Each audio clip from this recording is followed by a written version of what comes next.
बिस्मिल्लाहिर्रहमानिर्रहीम। अस्सलाम वालेकुम डियर स्टूडेंट्स। आज जिस टॉपिक को हम स्टार्ट करने जा रहे हैं ये मैट्रिक्स ग्रुप से रिलेटेड है। उन्वान है हमारे पास जनरल लीनियर ग्रुप्स। इस बात को स्टार्ट करने से पहले एक बुनियादी बातें जान लेना बहुत ज़रूरी है। मैट्रिक्स से तो हम बखूबी हम सब वाकिफ़ हैं। मैट्रिक्स से क्या मुराद होती है, फिर उसके बाद ऑर्डर ऑफ अ मैट्रिक्स से क्या मुराद होती है, ये हम सब जानते हैं। मैंने जहाँ से बात शुरू करनी है वो इस तरह से है कि जनरली हम मैट्रिक्स को दो हिस्सों में तकसीम करते हैं उसके ऑर्डर की बुनियाद के ऊपर। ऑर्डर से मुराद क्या है, आप जानते हैं कि मैट्रिक्स में हमारे पास दो तरह के अज्जा शामिल होते हैं, एक हॉरिजॉन्टल रिप्रेजेंटेशंस और एक वर्टिकल रिप्रेजेंटेशंस, जिनको हम बिलतरतीब रोज़ और कॉलम्स बोलते हैं। रोज़ और कॉलम्स की तादाद की बुनियाद के ऊपर हम मैट्रिसेस को दो हिस्सों में तकसीम करते हैं। ज़रा देखिएगा, एक मैट्रिक्स को हम दो हिस्सों में तकसीम करते हैं। एक को हम स्क्वायर मैट्रिक्स बोलते हैं और एक को हम रेक्टेंगुलर मैट्रिक्स बोलते हैं। एक को हम रेक्टेंगुलर मैट्रिक्स बोलते हैं और एक को हम क्या बोलते हैं, स्क्वायर मैट्रिक्स बोलते हैं।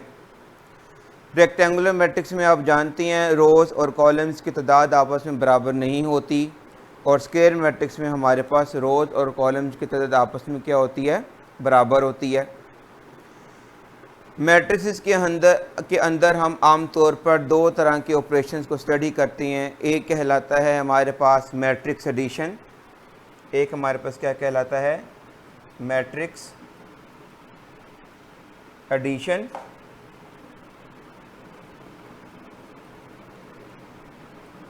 और एक हमारे पास क्या कहलाता है, matrix multiplication.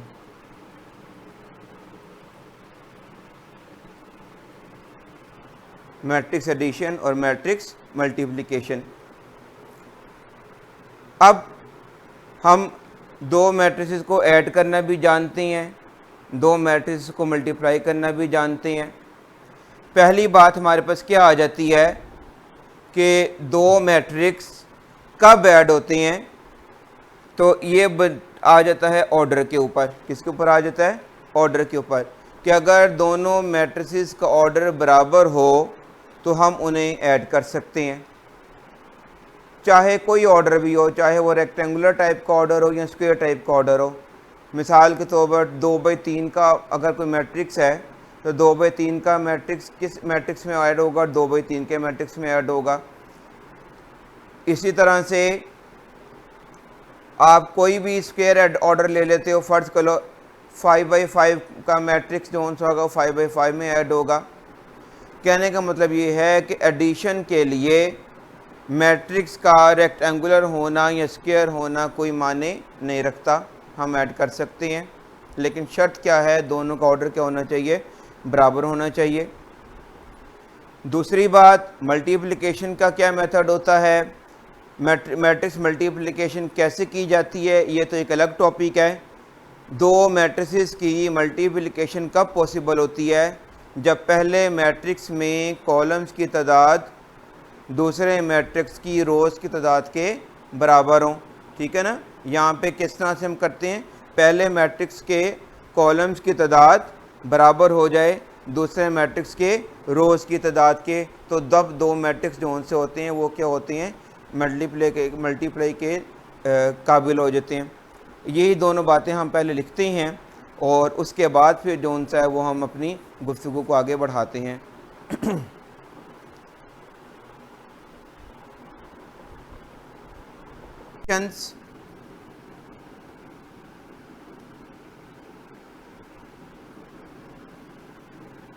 For matrix addition and matrix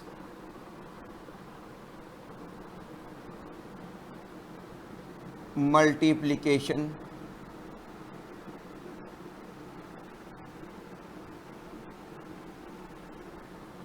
Conditions for matrix addition and multiplication.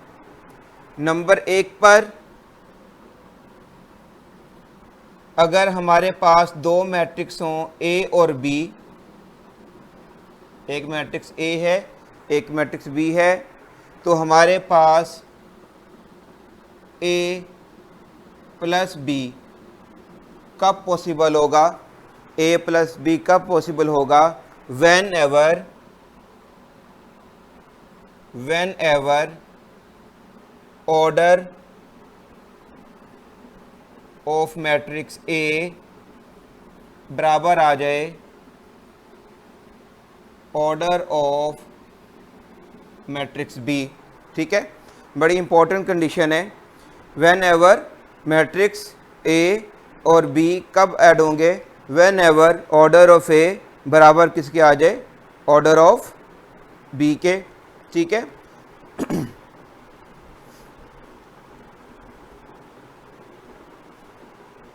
जाती है अगर हमारे पास मैट्रिक्स ए और बी हों तो हम यहाँ से ए बी को कब ऑब्टेन कर सकते हैं?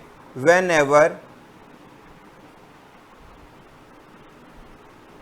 एवर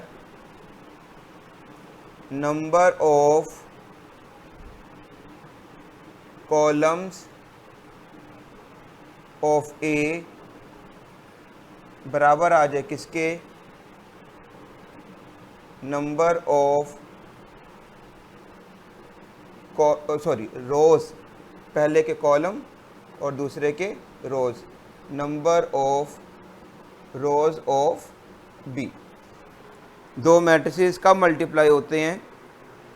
कैसे होती हैं? ये अलग फैक्टर है। कब होती हैं? जब पहले मैट्रिक्स के कॉलम्स बराबर आ जाएं किसके? दूसरे मैट्रिक्स के रोज़ की तादाद के, तब हम दोनों मैट्रिक्स को आपस में क्या कर सकते हैं? मल्टीप्लाई कर सकते हैं। फिर आपने ये देखा कि मैट्रिसेस को हम अगर ऐड कर सकते हैं तो उसके एडिटिव इन्वर्स की बात भी कर सकते हैं, उसके अंदर हम एसोसिएशन की बात भी कर सकते हैं, आइडेंटिटी मैट्रिक्स की बात कर सकते हैं। यही कुछ हम मल्टीप्लिकेशन के लिए भी बात करते हैं।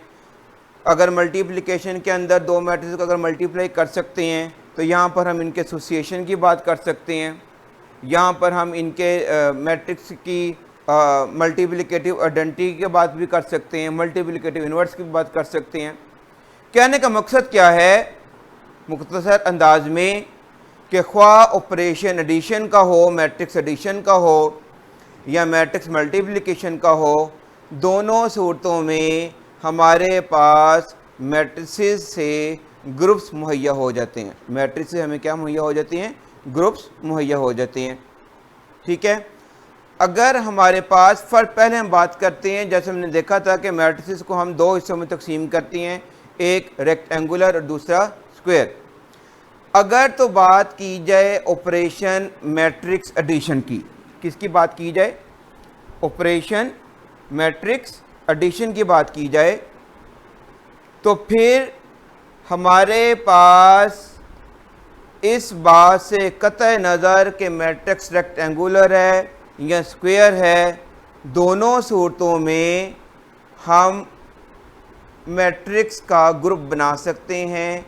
सिर्फ शर्त ये है कि जो उनसा सेट उठाया जा रहा है वहाँ पर ऑर्डर बराबर हो। मतलब क्या हुआ कि फ़र्ज़ कर लें मैंने कहा कि set of all 2/3 matrices, set of all 2/3 matrices, अगर इसका मतलब ये हुआ कि इस सेट में सारे के सारे 2/3 मैट्रिसेस शामिल हैं, तो इनके दरमियान हम मैट्रिक्स एडिशन के तहत क्या बना सकते हैं, ग्रुप बना सकते हैं।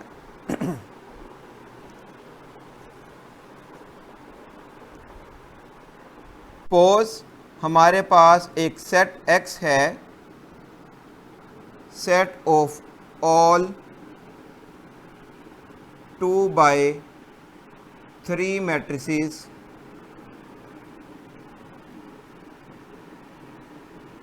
ओवर R से मुराद field of real numbers.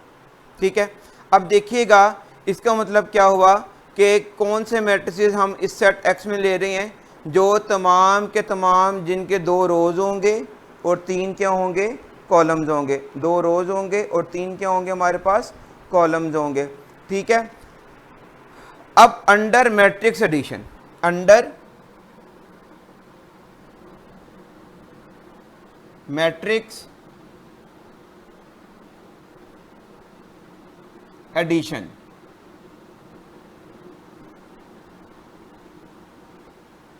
X forms an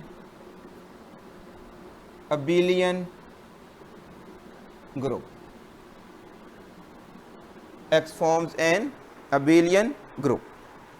ठीक है, बताने का मकसद क्या है कि चाहे मैट्रिक्स में ऑर्डर रेक्टेंगुलर हो या स्क्वायर हो, दोनों शक्लों में मैट्रिक्स एडिशन के ऑपरेशन के तहत हम यहाँ पर अबेलियन ग्रुप हासिल कर सकते हैं, अबेलियन ग्रुप हासिल कर सकते हैं।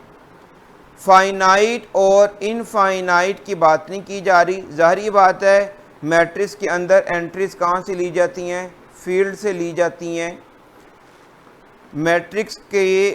मैट्रिक्स ग्रुप का फाइनाइट होना या इनफाइनाइट होना हमारा जौन सा है डिपेंड करता है फील्ड के फाइनाइट या इनफाइनाइट होने के ऊपर।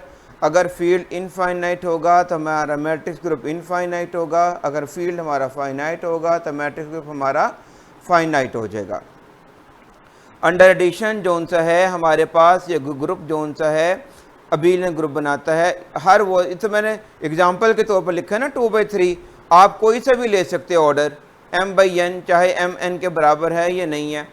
अंडर मैट्रिक्स एडिशन ये नहीं काम करना कि इसके अंदर 2/3 के भी मैट्रिक्स लो और 5/7 के भी लो तो फिर नहीं बनेंगे, क्योंकि एडिशन के लिए शर्त क्या है, दोनों मैट्रिक्स का ऑर्डर बराबर हो।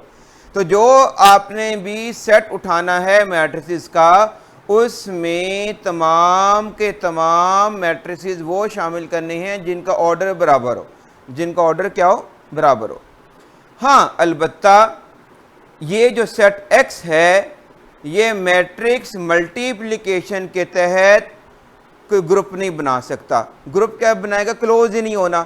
क्लोज क्यों नहीं होना, क्योंकि दोनों मैट्रिसेस का जौन सा ऑर्डर होगा वो क्या होगा। जैसे देखिए फर्ज कर लें कि मैट्रिक्स A है हमारे पास, मैट्रिक्स A है, फर्ज कर लें जी AIJ, इसका ऑर्डर भी 2/3 है।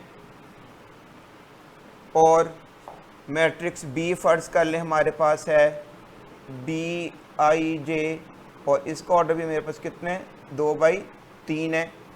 अब AB करने के लिए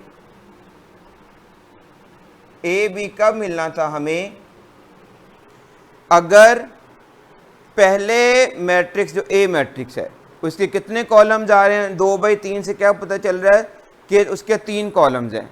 कॉलम्स की तादाद कितनी है, 3। और B मैट्रिक्स की हमने रोज़ लेनी है, रोज़ कितनी आ रही हैं, 2। तो हमने क्या फार्मूला पढ़ा था कि 2 मैट्रिक्स कब मल्टीप्लाई होते हैं, जब पहले मैट्रिक्स के कॉलम्स की तादाद दूसरे मैट्रिक्स की रोज़ की तादाद के बराबर आ जाए। तो यहाँ पर वो चीज़ मुयस्सर नहीं है, तो लिहाजा A और B का प्रोडक्ट हमें मुयस्सर ही नहीं आना। तो मतलब क्या हुआ, क्लोज ही नहीं होगा। जब क्लोज ही नहीं होगा तो इसका मतलब हम आगे गुफ्तगू नहीं कर सकते हैं। ठीक होगी बात। तो क्या नतीजा निकला कि ये जो सेट X हमने लिया था एडिशन, मैट्रिक्स एडिशन के तहत तो ग्रुप बनाएगा। और कौन सा ग्रुप बनाएगा? अबेलियन ग्रुप बनाएगा। जबकि हमारे पास अगर under operation multiplication, matrix multiplication का ले लें तो फिर ये सहूलत हमें मैसर नहीं आनी। तो यहाँ से क्या नतीजा निकला कि मैट्रिसेस को हमने दो हिस्सों में तकसीम किया, रेक्टेंगुलर और स्क्वायर। तो रेक्टेंगुलर के मुतालिक तो ये बात तय पा गई कि रेक्टेंगुलर मैट्रिसेस जोन से हैं अंडर मैट्रिक्स एडिशन तो क्या बना देते हैं? ग्रुप बना देते हैं, ठीक है। लेकिन rectangular matrices under multiplication, obvious बात है मैट्रिक्स मल्टीप्लिकेशन की बात हो रही है, उसके तहत ग्रुप नहीं बनाते हैं। इसका मतलब है फिर सवाल ये पैदा हो गया, फिर मैट्रिक्स में कौन से वाले ऐसे ख़ास मैट्रिसेस होंगे जो कि मैट्रिक्स मल्टीप्लिकेशन के तहत ग्रुप बनाएं? तो उसका जवाब ये है कि स्क्वायर मैट्रिसेस। कौन से वाले? जो हमारे पास स्क्वायर मैट्रिसेस होते हैं। फिर हमारी तवज्जो इधर आ जाती है। क्यों यहाँ पे आ जाती है? क्योंकि यहाँ पर तमाम मैट्रिसेस की रोज़ और कॉलम्स बराबर होंगी। फ़र्ज़ कर लें मैंने कहा सेट ऑफ ऑल, फ़र्ज़ कर लीजिए मैंने क्या कहा? Set of all 2 by 2 matrices, set of all 2 by 2 matrices. अब इसका मतलब क्या हुआ? यहाँ जौन सा भी सेट लिया जा रहा है इसमें तमाम के तमाम मैट्रिसेस के 2-2 रोज़ हैं और 2-2 क्या होंगे? कॉलम्स होंगे। ठीक हो गया। तो इसका मतलब क्या हुआ कि यहाँ पर हम दो मैट्रिसेस को आराम से आपस में क्या कर सकते हैं?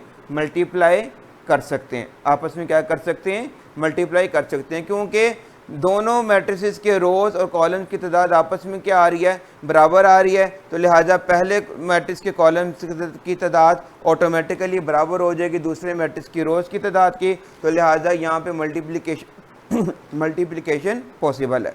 एक बात तो ये कन्फर्म हो गई। इतनी सारी गुफ्तगू करने के बाद हम किस नतीजे पे पहुँचे कि रेक्टेंगुलर मैट्रिसेस और स्क्वायर मैट्रिसेस के में क्या फ़र्क आ रहा है कि रेक्टेंगुलर मैट्रिसेस सिर्फ मैट्रिक्स एडिशन के तहत ग्रुप बना सकते हैं, मैट्रिक्स मल्टीप्लिकेशन के तहत ये मामला तरतीब नहीं पाएगा। जबकि अगर हम स्क्वायर मैट्रिसेस ले लें तो स्क्वायर मैट्रिसेस में हमें चाहे ऑपरेशन एडिशन का हो चाहे ऑपरेशन हमारा मल्टीप्लिकेशन का हो, दोनों सूरतों में हमें स्ट्रक्चर मुयस्सर आएगा। दोनों सूरतों में स्ट्रक्चर मुयस्सर आएगा, रेक्टेंगुलर मैट्रिसेस के हवाले से भी और स्क्वायर मैट्रिसेस के हवाले से भी। अब सवाल ये पैदा होने लगा है कि क्या हर एक स्क्वायर मैट्रिक्स के साथ ये काम पॉसिबल है या नहीं? अब हम इस सवाल के जवाब की तरफ ज़रा चलते हैं।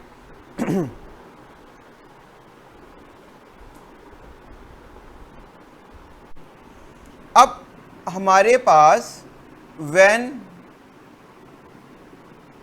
We consider matrix operation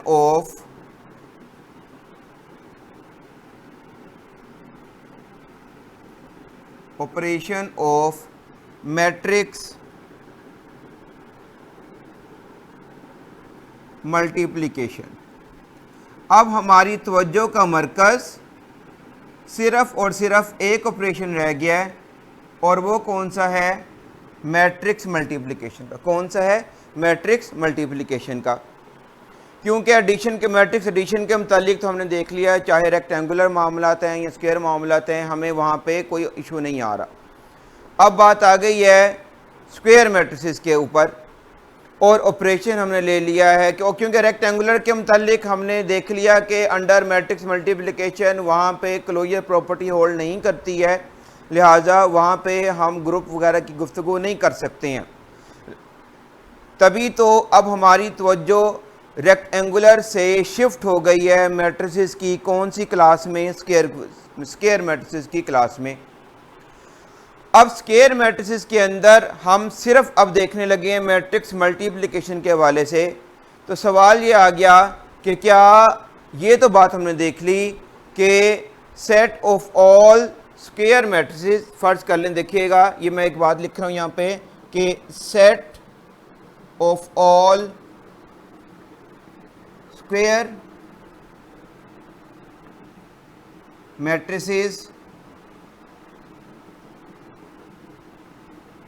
of order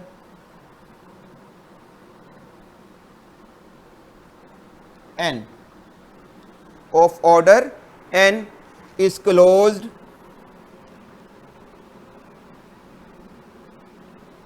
under matrix multiplication. ये तो बात हमने तय कर ली, ये तो कोई ऐसी बात नहीं है।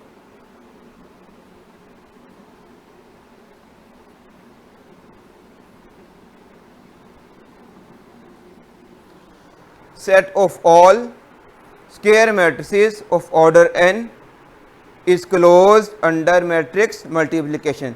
ऑर्डर n का मतलब क्या है? फर्ज के लिए मैं अगर मैं n 3 लेता हूं तो इससे मुराद क्या होगी कि set of all square matrices of order 3/3। यहाँ पे ऑर्डर से मुराद of order n, order n का मतलब है जब स्क्वायर मैट्रिक्स लिए जाते हैं तो n/n लिखने की जरूरत नहीं होती, सिर्फ ऑर्डर n लिख दिया जाता है। ठीक है, n से मुराद क्या है? n रोज होंगी, n ही कॉलम्स होंगे। n फर्ज कर लें हमने 3 रख लिया तो इसका मतलब वो हम गुफ्तगू कर रहे हैं m3 की, कि set of all 3/3 square matrices होते हैं, वो क्लोज हो गए अंडर मल्टीप्लिकेशन। ऑब्वियस बात है अपना एसोसिएशन भी इनके अंदर मुझे मुयसर आ जाएगी, मुझे इसके अंदर मल्टीप्लिकेटिव आइडेंटिटी भी मुयसर आ जाएगी। अब मसला ये आ गया मल्टीप्लिकेटिव इन्वर्स का, मल्टीप्लिकेटिव इन्वर्स का। अब आप जानते हैं कि स्क्वायर मैट्रिसेस को हम इस मल्टीप्लिकेटिव इन्वर्स की वजह से मज़ीद 2 हिस्सों में तकसीम करते हैं। स्क्वायर मैट्रिसेस को हम मल्टीप्लिकेटिव इन्वर्स की बुनियाद पर, जो हमारे पास स्क्वायर मैट्रिसेस होते हैं,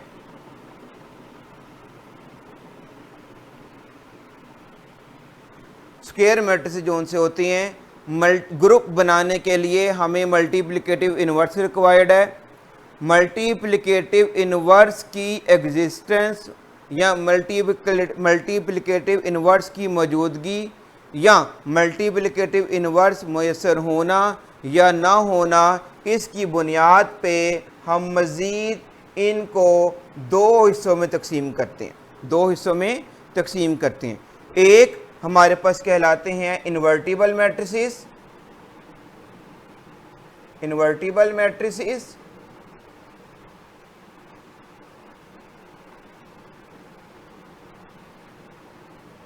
और दूसरे हमारे पास कहलाते हैं नॉन इन्वर्टिबल मैट्रिसेस,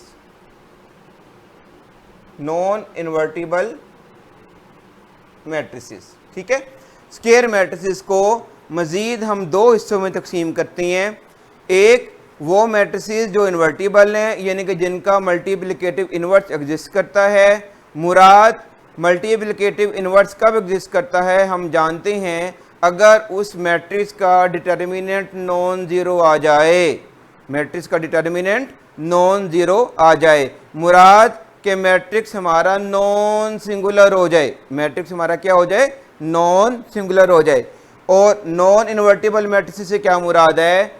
वो स्क्वायर मैट्रिसेस जिनका मल्टीप्लिकेटिव इन्वर्स एग्जिस्ट नहीं करता। मुराद इन मैट्रिसेस का डिटर्मिनेंट 0 के बराबर आ जाता है, यानी कि ये कैसे मैट्रिक्स हो गए? सिंगुलर मैट्रिसेस हो गए। कैसे हो गए? सिंगुलर मैट्रिसेस हो गए। तो इस गुफ्तगू से क्या हमारे पास कंक्लूजन निकला कि मल्टीप्लिकेटिव इन्वर्स की तलाश के लिए जब हम निकले तो हमने स्क्वायर मैट्रिसेस को मज़ीद 2 हिस्सों में तकसीम कर दिया। एक सिंगुलर मैट्रिसेस कहलाती हैं, यानी कि इन्वर्टिबल ना हो, मतलब जिनका इन्वर्स एग्जिस्ट ना करे, मुराद जिनका डिटर्मिनेंट 0 के बराबर आ जाए। और दूसरा जो नॉन सिंगुलर होती हैं, मुराद जो इन्वर्टिबल हो, यानी कि उनका मल्टीप्लिकेटिव इन्वर्स एग्जिस्ट करे। यानी कि क्या कह रही हैं कि वहाँ पर जो डिटर्मिनेंट है वो 0 के बराबर ना आए। तो इसका मतलब क्या हुआ? अगर इस फैक्ट को हम लें और साथ ही साथ हम इस वाले फैक्ट को इकट्ठा कर लें तो एक कहानी वजूद में आती है कि हम उन स्क्वायर मैट्रिसेस का सेट बनाते हैं, या यूं कह लें हम उन मैट्रिसेस का सेट बनाते हैं जिनमें दो खूबियां आ जाएं, एक कि वो स्क्वायर हो, एक कि वो क्या हो, स्क्वायर हो, और दूसरा वो क्या हो, इन्वर्टिबल हो, दूसरा वो क्या हो, इन्वर्टिबल हो। इन दोनों बातों को अगर हम यकजा कर दें एक सेट में तो सेट क्या बन जाएगा कि set of all square invertible matrices of order n. Set of all square matrices कौन से वाले, जो इन्वर्टिबल हो, ऑफ ऑर्डर एन। तो ये एक ख़ास किस्म का सेट बन रहा है मैट्रिसेस की दुनिया में, जो मैट्रिक्स मल्टीप्लिकेशन के तहत एक ग्रुप बनाता है, और फिर हम इस ग्रुप को बोलते हैं कि ये एक हमारे पास लीनियर ग्रुप है। ठीक है, ये मैंने छोटा सा आपको इसका थोड़ा सा खाका दे दिया। अब लीनियर ग्रुप की डेफिनेशन को बाकायदा तौर पर पढ़ने से पहले हमें जिस बात का अहाता करना ज़रूरी है मुख्तसर अंदाज में, वो ये है कि फ़ील्ड से हम क्या मुराद लेते हैं, फ़ील्ड की क्या प्रॉपर्टीज़ हैं, क्योंकि मैट्रिसेस तो खाली क्या यानी कि सिर्फ क्या कर रहे हैं, मैट्रिसेस की तमाम नकलो हमल किसके ऊपर मुनहसर है, फील्ड की एंट्रीज़ के ऊपर, फील्ड की एंट्रीज़ के ऊपर। अगर फील्ड आपका रियल नंबर होगा तो मैट्रिक्स की एंट्रीज़ रियल एंट्रीज़ हो जाएंगी, नतीजतन जितना काम किया जाएगा वो रियल नंबर्स के एतबार से होगा। अगर आपके पास फील्ड कॉम्प्लेक्स नंबर का है तो मैट्रिक्स की एंट्रीज हमारे पास क्या हो जाएंगी, कॉम्प्लेक्स नंबर्स की हो जाएंगी। अब नतीजतन मैट्रिक्स के अंदर जितना भी हम काम करेंगे ऑपरेशनली पॉइंट ऑफ व्यू से, वो सारे का सारा कॉम्प्लेक्स नंबर्स की बुनियाद पर करेंगे। क्या हमारे पास जो अभी तक की जो कुल गुफ्तगू है उसके बाद हम किस नतीजे पे पहुँचे कि मैट्रिसेस के अंदर अब हमारी गुफ्तगू कहाँ तक महदूद होकर रह गई, सेट ऑफ ऑल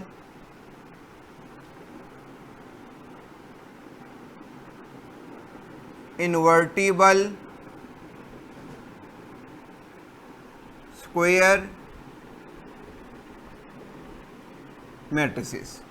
यहाँ तक हमारी अब बात आ गई है कि जहाँ से हमने अपनी बात को करना शुरू किया था वो तो था हमारे पास कुल हमने एक मैट्रिक्स की बात की, फिर ऑर्डर की बुनियाद पर हमने उनको रेक्टेंगुलर और स्क्वायर के मुतल्लिक बात की, मैट्रिक्स एडिशन और मल्टीप्लिकेशन के तहत हमने उनके खसाइस को देखा, और सारी बातों को मद्देनज़र रखते हुए जो हमारा टारगेट था कि हम किसी ग्रुप तक पहुँच सकें, तो हम कहाँ पर आए कि अंडर मैट्रिक्स मल्टीप्लिकेशन हम सिर्फ उस सेट को अपनी गुफ्तगू का हिस्सा बना सकते हैं जिनमें वो मैट्रिसेस शामिल किए जाएंगे जो एक साथ दो खूबियों को अपने अंदर समोए हों, एक कि वो स्क्वायर मैट्रिसेस हों और दूसरा इन्वर्टिबल हों, यानी कि नॉन सिंगुलर हों, यानी कि क्या हों, नॉन सिंगुलर हों।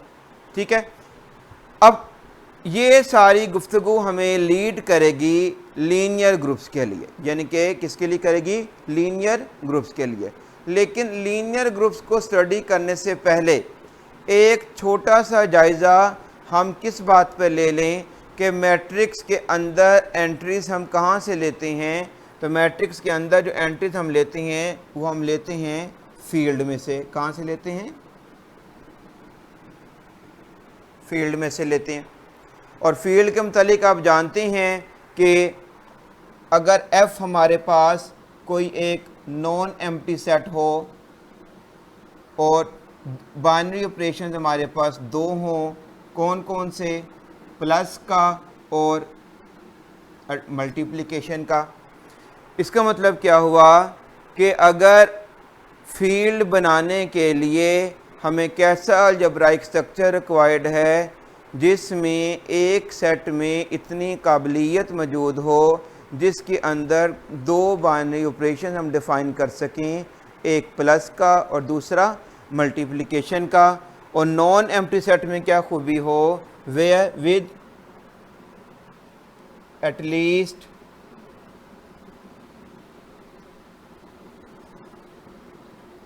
To elements, with at least two elements. कौन कौन सा एलिमेंट हो, 1 और दूसरा एलिमेंट कौन सा हो, 0। कि एक नॉन एम्प्टी सेट जिसको मैंने f का नाम दिया, जिसमें कम से कम 2 एलिमेंट्स हों, एक 1 और दूसरा 0, और 2 बाइनरी ऑपरेशंस हों, एक प्लस का यानी कि एडिशन का, दूसरा डॉट का। डॉट से मुराद क्या हो जाएगा, मल्टीप्लिकेशन। याद रखिएगा यहाँ पे 1 और 0 और प्लस और डॉट, ये जो से हैं सिंबॉलिक्स हैं, सिंबल्स हैं। 1 का मतलब हर जगह पे 1 नहीं होगा, 0 का मतलब हर जगह 0 नहीं होगा, प्लस का मल्टीप्लिकेशन का मतलब प्लस और मल्टीप्लिकेशन हर जगह पे नहीं होगा। जैसे जैसे फील्ड f से जो एलिमेंट्स f में मौजूद होंगे, उसी तरतीब से 1, 0 और प्लस और डॉट का मतलब आता जाएगा। क्या मतलब है कि अगर मेरे पास f में अगर मैं ये कह दूं कि f consists of complex numbers, अगर f में कॉम्प्लेक्स नंबर्स होंगे तो 1 से मुराद 1 कॉम्प्लेक्स नंबर होगा और 0 से मुराद 0 वाला कॉम्प्लेक्स नंबर होगा, 0 से मुराद 0 वाला कॉम्प्लेक्स नंबर होगा। प्लस से मुराद कॉम्प्लेक्स एडिशन होगी, डॉट से मुराद कॉम्प्लेक्स मल्टीप्लिकेशन होगी। समझ आ रही है ना बात की। अगर f के अंदर फ़र्ज़ कर लें, अगर मैं f को Zn ले लूँ, क्या ले लूँ मैं, Zn ले लूँ, तो 1 से मुराद, ये Zn से मुराद आप जानते हैं residue classes modulo n, residue classes modulo n, ठीक है। तो फिर जमा से मुराद mod under addition mod n होगा, मल्टीप्लिकेशन से मुराद अंडर मल्टीप्लिकेशन मॉड n होगा, 0 से मुराद उस मॉड के तहत वाली 0 क्लास होगी, 1 से मुराद उस मॉड के तहत 1 वाली क्या होगी, रेजिड्यू क्लास होगी। कहने का मतलब क्या है कि जैसे जैसे f के एलिमेंट्स का रवैया तब्दील होता जाएगा, स्ट्रक्चर तब्दील होता जाएगा, हमारी गुफ्तगू में आने वाले ये 1, 0 प्लस और मल्टीप्लिकेशन, इनका किरदार भी तब्दील होता जाएगा।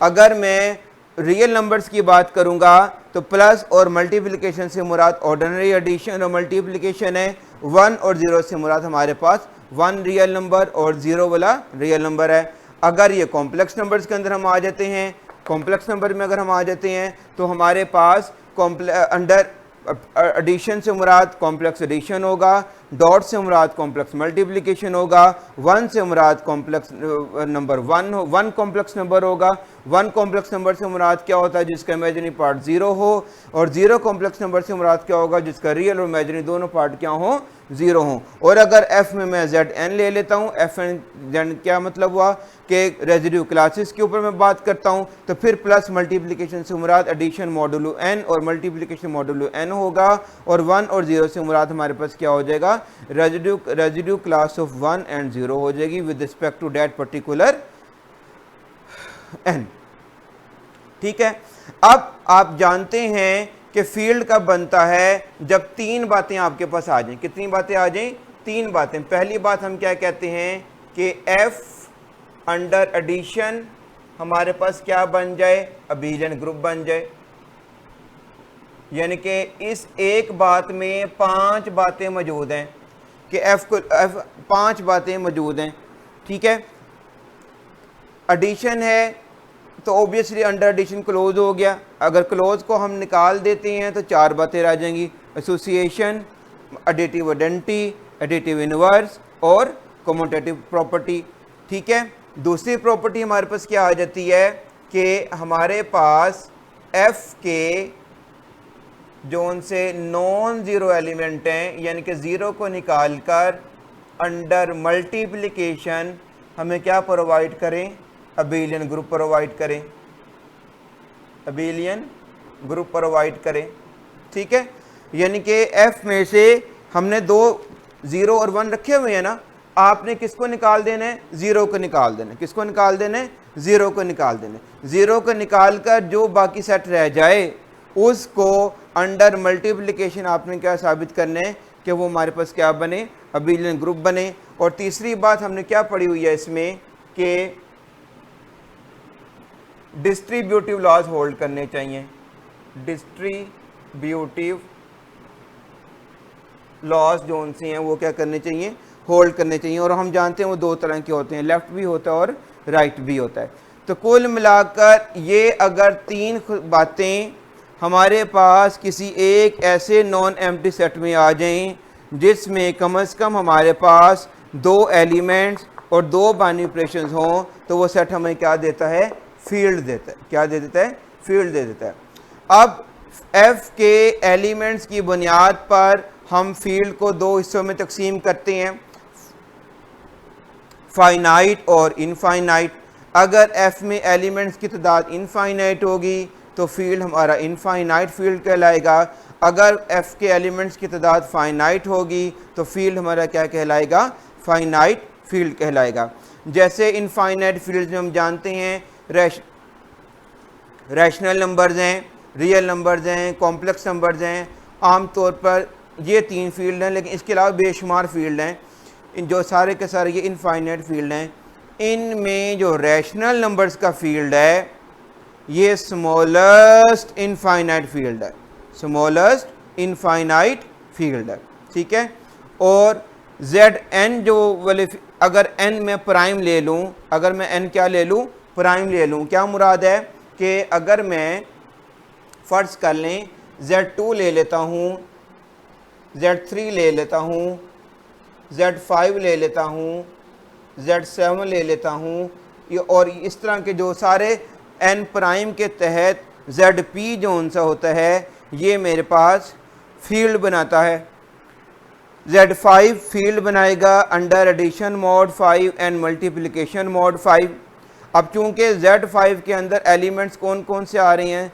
0 से लेकर 4 तक, यानी कि फाइनाइट हैं, तो लिहाजा हम इसको कहते हैं कि ये हमारे पास क्या है? फाइनाइट फील्ड है। ये हमारे पास क्या है?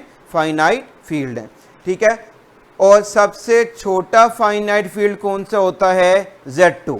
सबसे छोटा फाइनाइट फील्ड हमारे पास कौन सा होता है? Z2। Z2 से छोटा कोई फील्ड भी हमारे पास मुयस्सर नहीं आता।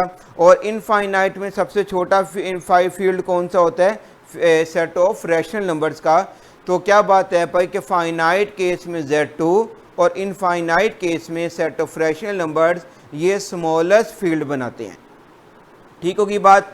अब हमने जो भी सेट बनाना है मैट्रिसेस का जिसमें हमारे पास कैसे मैट्रिसेस आएँ? स्क्वायर मैट्रिसेस आएँ और वो इन्वर्टिबल हो। स्क्वायर मैट्रिसेस आएँ और वो क्या हो? इन्वर्टिबल हो। तो ये हमारे पास एक सेट, इसमें अब एंट्रीज हमने कहाँ से लेनी है?